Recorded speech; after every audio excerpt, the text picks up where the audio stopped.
I'm so glad to welcome you here to the Clark Howard Show, where our mission is to serve you and empower you so you make better financial decisions in your life. It's February, and that means it's time for the Super Bowl. No, Valentine's Day. Is there anything other than Super Bowl that matters in life? Anyway, I know lots of people choose to ignore Valentine's Day because of the jacked up prices on flowers, gifts, chocolates, etc. In fact, overall, many of us are actually choosing to spend less on dates. I'll give you the lowdown.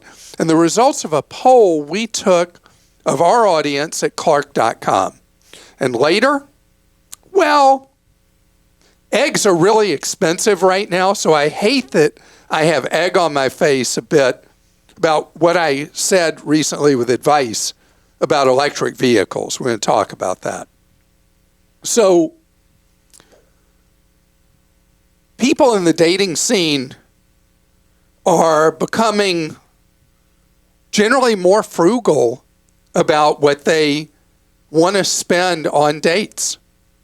And it is a real trend that predates the economic cycle we've been in with inflation and the rest.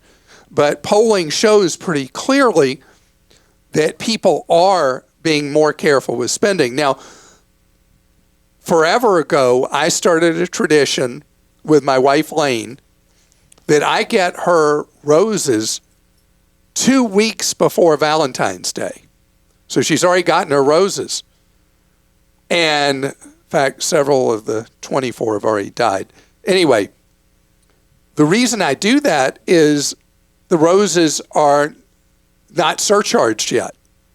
And so I get them for her well in advance, which shows I'm doing pre-planning, right? And she got the roses. It was funny. I got her 24 of them at Costco.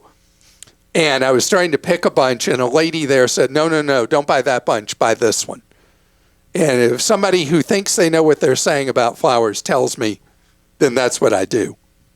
But if you are somebody who's Mr. Last Minute, and you're looking at buying roses, know that there are a number of outlets that sell them very affordably on Valentine's Day. First, you got the supermarkets. Trader Joe's started this forever ago, and now everybody is imitating Trader Joe's in the grocery business, offering extremely affordable roses on Valentine's Day. And so you just got to go out earlier in the day, because you wait till later in the day, they're kind of picked over. And then nurseries, not the ones for kids, but the ones with plants and stuff like that. This is off season for them. And a lot of the nurseries do a big business selling cut roses for Valentine's Day, and they're really beautiful, beautiful roses. As for florists, I mean, that's an expensive way to do it. And so we're talking here about being cheap. So I'm not dissing you if you are a hardworking florist. I'm just trying to give people the lower cost ways to do so. Mentioning Costco again, their roses go from 2 dozen in a bunch for, depending on location, $18.99 or $19.99 to $19.99 for 1 dozen, typically, depending on where you are in the country, once you hit the Valentine's Day cycle. So you see why doing what I do gets me more than twice the value for my dollar. And the right time to buy Valentine's chocolates is the day after Valentine's Day. Not kidding on that. The other thing is take your sweetheart to dinner the day before Valentine's Day or the day after. Because eating on Valentine's Day, the restaurants are stressed and stretched. They're having to bring in many times inexperienced people to help with the overflow crowd. They may have one of those special menus with higher prices. And so if you do things where you show pre-planning, you're going to have a much more personal, warm experience in a restaurant. It's going to be a better experience. So those are some of my suggestions. And Christa, I know I've probably blown the romance card. Anything No, not at all. But I think it's interesting the trend to spend less on dates overall, and that poll we did on Clark.com. Yeah, so our poll was specifically related to first date, and it's really funny how different people's answers are. Like Patrick in New Jersey said, you should spend $80 on a first date. And then Chris in Georgia said $20. And then we have Bill in North Carolina who said 45. Timothy in North Carolina said a cup of coffee is all you should spend. I don't know, Timothy, that first dates are going to be thrilled that that's all they get is the first cup of coffee. Mona in Florida says $50 or more. And then we've got Roni Sue in Tennessee who says $20. And someone else said just go Dutch. That's what you do these days. So we didn't have a lot of people say that. Mm-hmm. I've been looking down the list, but we've got Joseph in Arizona, $25. We have Clarence in Georgia who says $100. Clarence. Wow. You're our first $100 person, I guess. Oh, and then we have Ken also from Alaska, $100. But everything costs more in Alaska. Yeah. $100 in Alaska is $50 anywhere else. And it got a 65, 75, 20. Diane in Ohio says 0, that you should take 68. A walk in a public park and get to know each other, which I love that idea. Or I think coffee is reasonable. If it depends on what you're talking about, but people are spending less lavishly. Like, I think if I were in the dating world, I would be kind of turned off by someone who spent too much on it or wanted to do something super fancy because you were like, are they good with money? You know, you would be horrified. Well, I was talking with a guy who's been single for a while, and he said he's learned not about money, but because of you don't know if it's going to be awkward or not, if it's going to be somebody who you're both like, is this done yet? Is this done yet? That coffee is the smartest thing to do because you'll know fairly quickly, is this somebody who you're going to have any chemistry with at all? So dating advice from the Clark Howard podcast from two people who haven't been in the market dating for me, almost 28 years, and for you? 25 years almost. Yeah. So we're lame to be giving this advice. No. But the consensus, if you average everybody together, other than the person who said you should spend a dime on the first date, a dime really, is somewhere $40 to $50 seems to be about where if you take the bell curve, that seemed to be about where it was. Okay, we've got some questions here. BJ in Delaware says, hi, Clark, love your show. I know you don't like big banks, and neither do I. However, I think it is good to bank with a big bank if they are giving you a new bank account bonus. Banks such as PNC, Chase, etc. sometimes offer new customers bonuses for opening a new account and meeting the qualifications. What do you say about this? So, you're going to see these bonuses depending on your potential profile as the bank analyzes you of $500 to $1,000. To open an account, you have to leave it open minimum 6 months, sometimes a year. And if you're doing this where you're bouncing big bank offer to big bank offer, then all you're doing is making money. And they're doing it based on once they get you in their system, that you're in their spider web and you're going to stay. It all depends on what you're trying to accomplish. See, for me, the thing with the big banks, they disrespect you with what they pay on savings.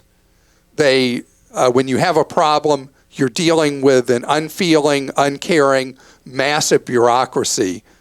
And then they fee you to death on various accounts you have. Other than that, I love them. So for me, it's more the very mentality and culture at a big bank. But if you're somebody who can play that hopscotch game, pick up your 500 here, your 1,000 there, and then after the 6 months or a year you move on, go for it. Shirley in North Carolina says, whenever I travel, I worry about power outages causing surge damage to my computers and household appliances, so I go around unplugging things before leaving the house. My energy company offers a full house surge protection program for a cost of about $10 per month, so $120 a year. What does Clark think of this type of protection? And is the monthly cost a good deal? It's very important to me, as I know it is to Clark. I was unable to find an answer to this on Clark.com. Thank you so much for the super wonderful service you provide. Thank you very much. And what I don't know from your power provider, are they providing you insurance for $10 a month, or are they coming in your home and renting you a whole home surge protector?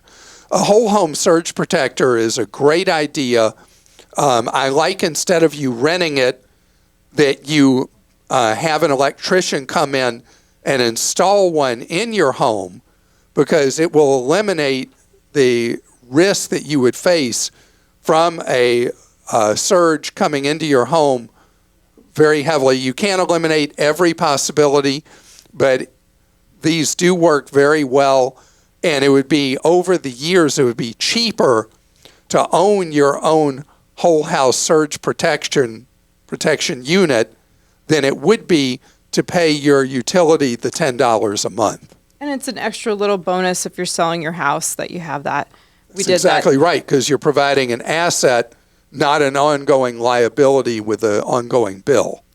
Aaron in Minnesota says, recently I was showing my son one of the new AI chatbots. I said he could type in anything he wanted, and remarkably, he chose to ask it to have a conversation between the leader of the Transformers, Optimus Prime, and you, Clark Howard.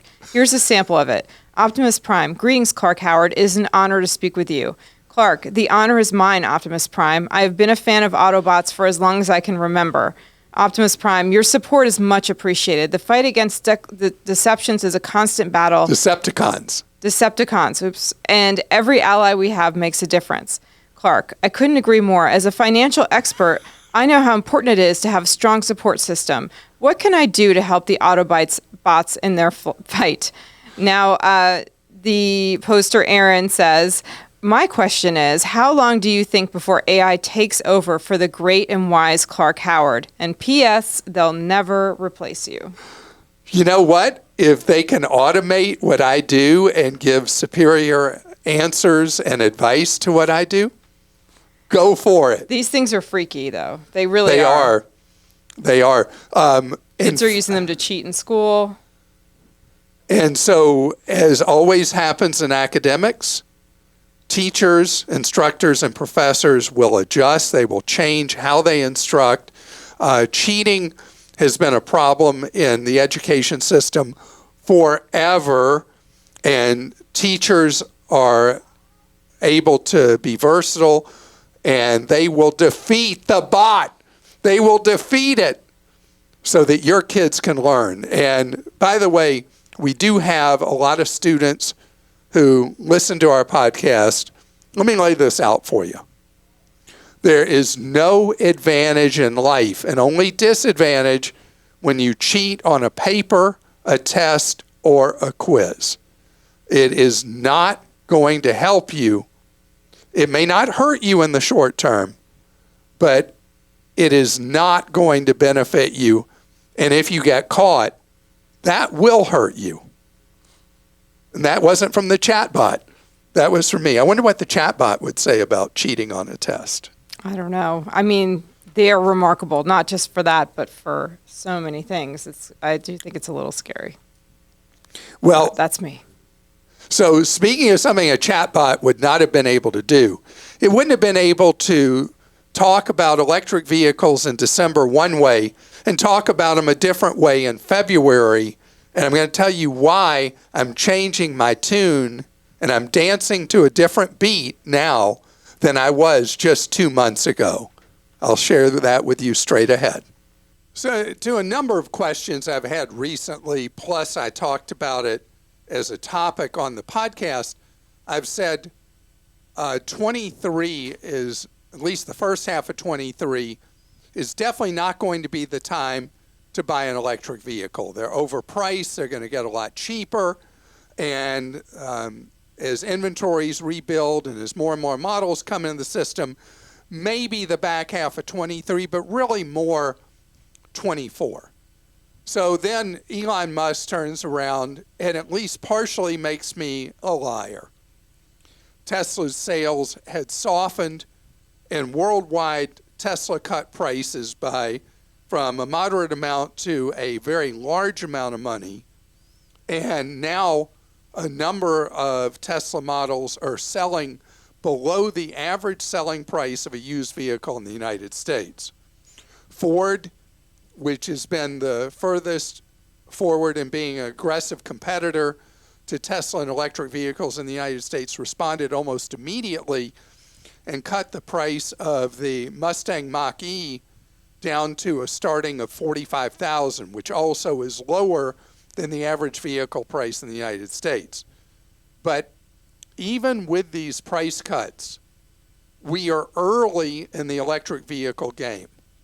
And unless you're at a natural buying cycle for a vehicle right now, I absolutely still hold to what I said last year and reiterated again in a question in early January from a listener of the podcast, that it makes sense to let the clock run some, because things are moving quicker in the direction I expect them to go. But we are so close, and you can measure it in months if you consider sometime in 24 being months away, or you can say a year away. We are so close to the market being flooded with new models of electric vehicles. The manufacturing cost of the innards, the guts of going into an electric vehicle, continue their trend line down. And we're looking not far away from the actual cost of manufacture of an electric vehicle being cheaper than the manufacture of a gas engine vehicle. Because we know the life cycle of ownership of electric versus gas, that electric is much cheaper over a full life cycle of ownership to have, including the cost to purchase, operating, maintenance, fuel, repair, all that, than having a gas engine vehicle. But the advantage is going to be apparent even from the upfront purchase, but not yet, even with these price cuts from Tesla. Now, there are Tesla buyers who bought even up to the day before the Tesla price cuts that are steaming mad. And the value of used Teslas has collapsed after these price cuts. So that's something we don't talk about a lot, Christa, is the opportunity that exists with buying a used electric vehicle, many of which have, from other manufacturers other than Tesla, have very small battery packs that can be a very affordable choice for urban, suburban commuting. And now that the used vehicle prices in the United States of all used vehicles have come way down from their pandemic peaks, still falling, but the big drops have already occurred. If you do want to go electric and you don't need an over-the-road vehicle that can go to anywhere in the United States with being able to charge at various charging networks and stuff like that, or Tesla with its own network, looking at a used electric vehicle today makes sense. But for new vehicle purchases, yes, the math just got better from Ford and from Tesla, but it's going to get much better from here if you stick with my original advice and wait till really much later this year or in 24. And Christa, do you feel ripped off because you and your husband Mike bought a Tesla Model Y when they had really peaked the prices last year, right? It was before then. They hadn't peaked, luckily. They were like 2 price changes before. It was like 2 prices. Because Tesla, during the peak demand they were having last year in particular, kept ratcheting the price up, and away. And all this did was remove, I guess, the last 2 price increases. Yeah, so it is right around where it had we got been. My husband's car, yeah. Yeah, so still, this is, I'd say we've moved to yellow caution light, not green light. Okay, Alfred in Florida is a Tesla owner. He says, I've been a Tesla owner for 3 years. My Type S has been a great vehicle until recently. My electronics went crazy about a month ago, and after having the vehicle towed to Tesla, I was told that rodents had chewed through the wiring harness It cost me over $800. Tesla refused to pay for it. Just today, I have the same problem. What can I do about this? I have since been on the internet and other people are having the same problem. Help. So, Alfred, you want to see the service manager at the service location with Tesla. Tesla seems to be pretty tone deaf to the problems people have with service after the sale. So you have to politely be persistent and clear. If you're having the same problem you were having before, then obviously there are more rodents in your car, or the rodent was Tesla telling you that rodents caused the problem in the first place. And Tesla has a certain arrogance to it. It's Elon Musk's personality. The leader of an organization filters through that organization. And Tesla is pretty ham-handed in how it handles its customers who have service after the sale issues. And ultimately, the long-term strength of Tesla will be based on how people are treated when the chips are down. Whether you should or should not have had to pay for a new wiring harness, can't speak to that. But the fact the same problem is happening again, that should be on Tesla, certainly not on you. Ron in North Carolina says, I want to trade in my gas-guzzling car for a new reasonably priced fully electric or plug-in hybrid and have my eye on the cool new 2023 Toyota Prius Prime plug-in hybrid or Prius hybrid and debating which vehicle type makes the most long-term sense. I tend to hold my vehicles for about 8 years. If I buy a plug-in hybrid Prius Prime, in 8 years it may become obsolete as there may be electric charging stations located as commonly as gas stations. If I buy a full electric vehicle, I will need to rent a gas-powered car whenever I want to travel far beyond my metro area into remote regions until the stations become more common and battery capacity has increased. How many years will it be before hybrid plug-in vehicles become obsolete and unsaleable?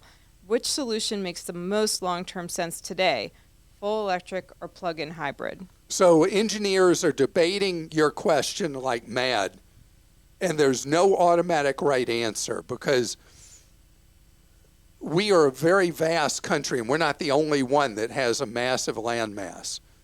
And it's unclear how long it will take before there's sufficient charging network in the vast stretches of rural America, even with the money the federal government is pumping to the states to install electric vehicle charging networks.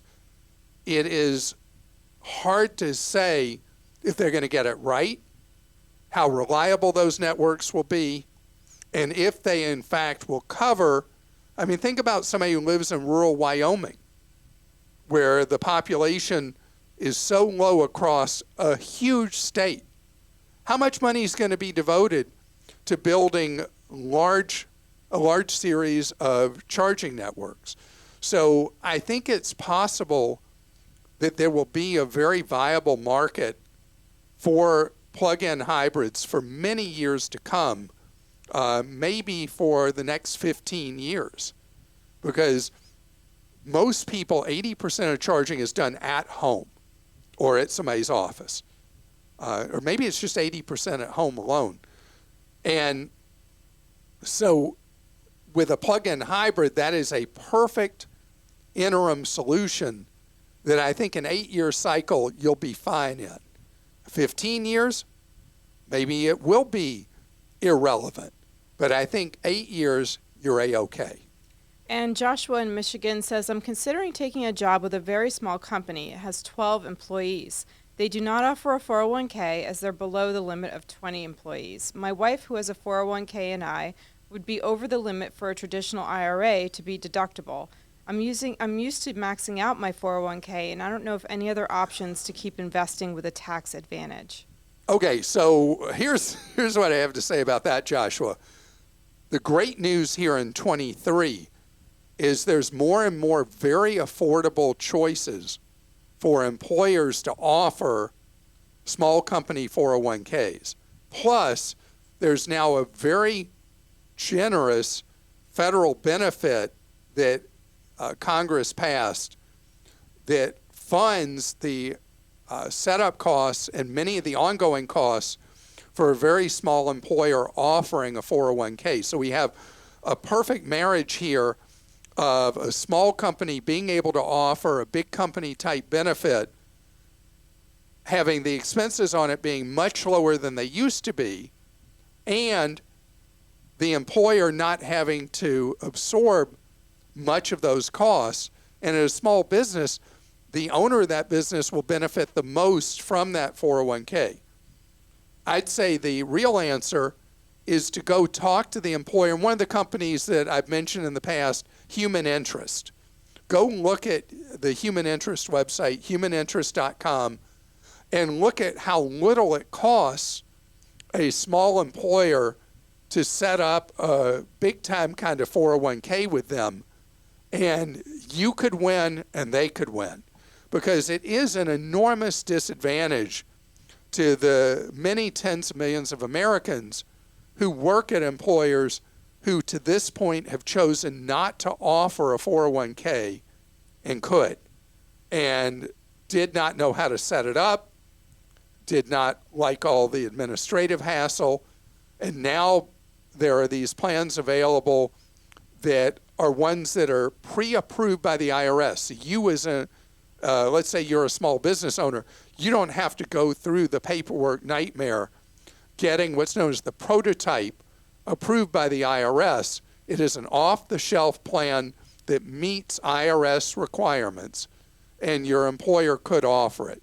Otherwise, you're faced with a real burden because you want to save for your retirement, and you're being prohibited from doing so. Now, if this 12-person employer company says, yeah, forget it, we're not going to do it, what I would do instead is I would open a traditional investment account, go into index funds like I've talked about, the Fidelity Zero funds, you go with Vanguard, whatever, go into straight broad market index funds, broad market domestic, international, you could throw in broad market bond ETF, build a portfolio of three things. The tax treatment will be very favorable, not as favorable as with a Roth IRA, not as favorable as a 401k, but you also will have flexibility. That money does not have to be locked down to age 59 and a half or later. But maybe, just maybe, you can get your employer interested in offering one, because they may just think, oh, we can't offer one, we're too small, no one will work with us. Now there are people doing it, and it is affordable for the employer and for you. I want to thank you so much for listening to today's episode. Remember, review us if you're enjoying our podcast. Or write into Clark Stinks if you think that's what you need to do, clark.com/Clark Stinks, and let me know where you feel that I'm the one who's lost in space.